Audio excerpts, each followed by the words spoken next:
Welcome. My name is Pastor Brian, and I'm so thankful that you're joining us in our mini-series called Grounded. These short little videos are intended to help you stay spiritually connected and grounded in a season that can feel like everything is up in the air. Now, we're talking about these spiritual disciplines, practices that the people of God have done for a very long time in order to connect with God. And last time we talked about the discipline or the practice of silence, creating space in our hearts, creating space in our minds to be able to commune with God. Now, today I want to talk about the discipline or the practice of fasting. And maybe you've heard of fasting or even practiced it before. But I want to talk about what is the biblical idea of fasting? What does it do for our hearts and minds? And how can that help us stay grounded in a very crazy, topsy-turvy world? Well, first of all, what is fasting? See, fasting is more than just you were busy at work and kind of worked your way through lunch and forgot to grab something. It's more than, a spiritual diet strategy. Fasting is the intentional separation from something that you crave, something that you need, something that you enjoy, to remind yourself that what you really need is the work of Jesus in your life. And that can look a lot of different ways. Oftentimes people fast from eating food, or it could be something that they really enjoy, a certain sort of entertainment.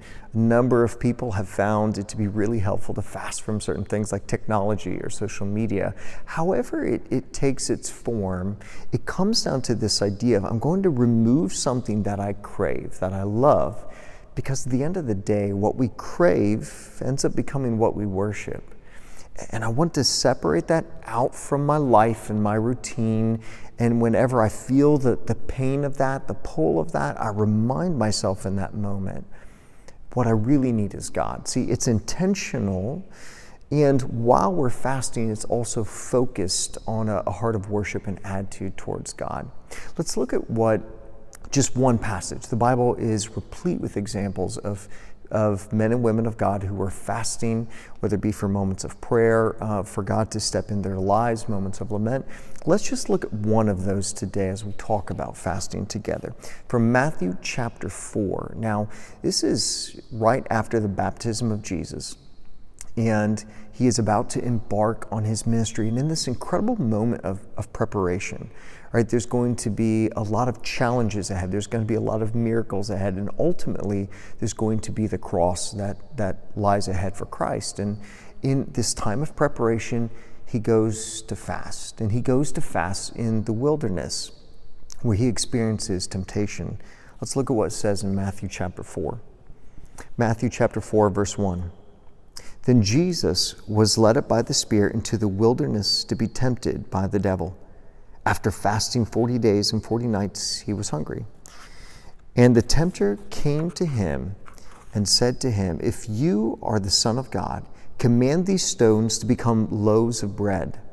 But he answered, "It's written, man shall not live by bread alone, but by every word that comes from the mouth of God." Man shall not live by bread alone, but by every single word that comes from the mouth of God.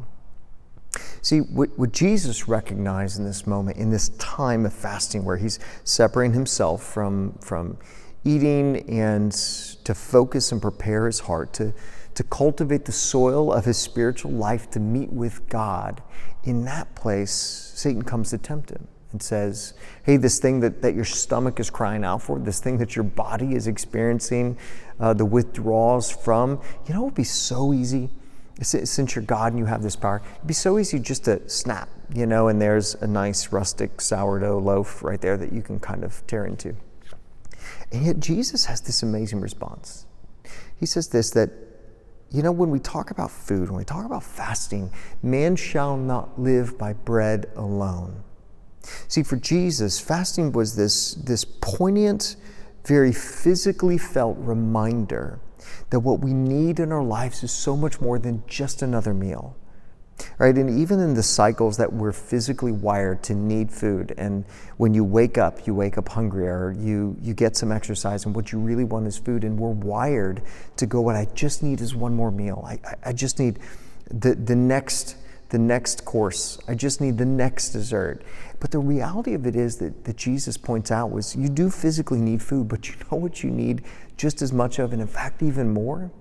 You need the work of God. You need the words of God. You need the kingdom of God worked out in your life and in the lives of those around you. And see, fasting brings us to that point. It's an amazing reminder that what we desperately need is for God to work in our lives. Now, how does that help us now? We're in a time that feels like it's very tumultuous. Things are changing. A lot of unknowns, and it's so tempting. It's so tempting to sit there and say, if I just had a few more answers, if I just had a window into what would the world look like in 6 months from now, if we just had a cure, if we just had a new stimulus check, if we just had, and you can tick down the list of all the things, and that would be helpful. But you know what fasting reminds us?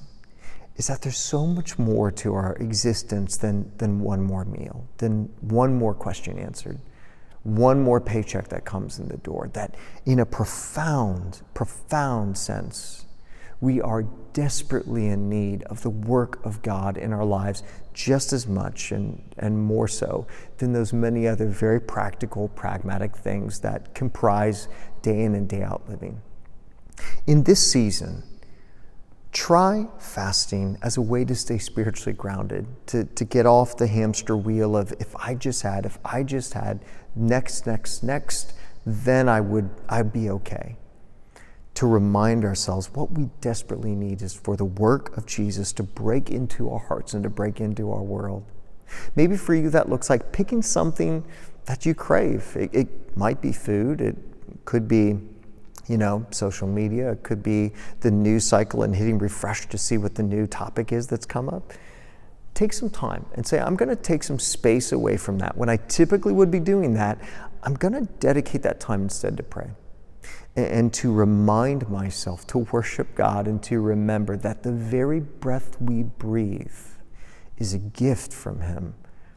And so we trust Him with the next one and the next one after that. And find a way to set aside in a way that makes sense and is healthy and is going to set everyone up well, to separate yourself, to fast, and to remember that we desperately need the word of the Lord as much as we need that next bite of food. This week, try it maybe once or twice and get grounded in your faith, reminding ourselves that the kingdom of God is at hand.